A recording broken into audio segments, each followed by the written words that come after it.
Welcome to a lesson with Dr. Powell.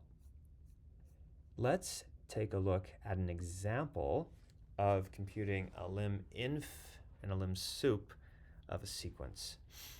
Okay, so here's our sequence. Now the limit to this, well, there's no limit to the sequence first of all because we have some bouncing around. And actually, like, look at this part right here. As n goes off to infinity, this part is getting close to 1 from the top, right? At least in absolute value, right? So if we're ignoring that, we're getting close to 1 like that. That's nice.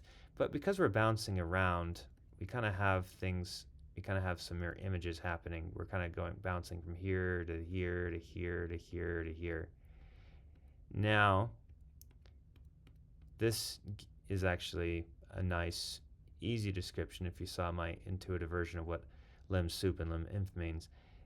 Should be quite, from my last video, this should be quite clear that the Limsup is actually limiting to 1 and the Liminf is actually limiting to -1.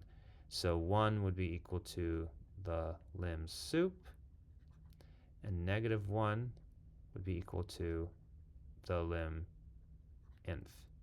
They're not equal, so there's no limit, but nonetheless we can still think about the idea of Limsup and Liminf.